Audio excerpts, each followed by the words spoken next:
Hi everyone, welcome to Bharti Yoga. I am Bharti. Today we'll be doing Adho Mukha Svanasana or the downward facing dog. This is one of the core asanas in yoga and has many benefits, and you'll probably do it in all of the yoga sequences.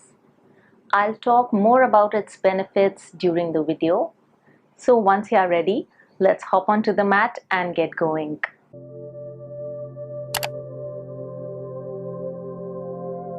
Lie down on your stomach with your legs straight.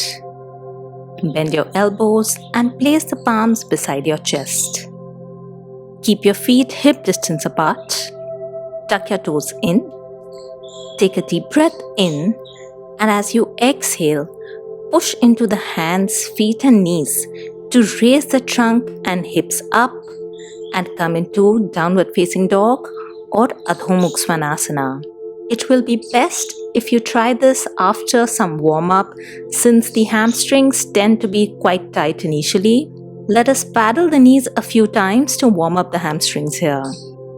Breathe into the stretch you feel in the back of your leg as you straighten one knee at a time. Keep going. Last one. Finally, straighten both the knees and try to push the heels into the ground.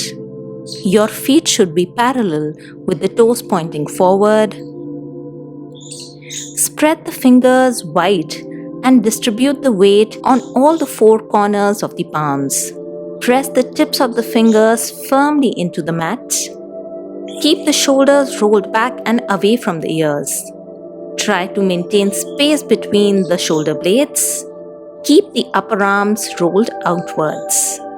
Keep the back straight and push the chest towards the thighs. Extend the tailbone up towards the sky.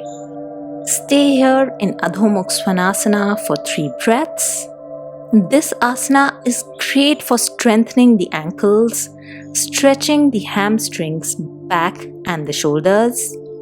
It provides all the benefits of an inversion like Shirshasana, and it can be done as a resting pose to get back lost energy between asanas.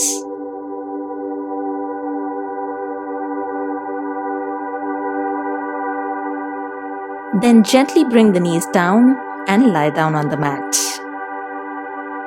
This was Adho Mukha Svanasana or the downward facing dog as taught in Light on Yoga. Hope you enjoyed it. Do subscribe to the channel to stay tuned to new videos every week. Till then, bye-bye.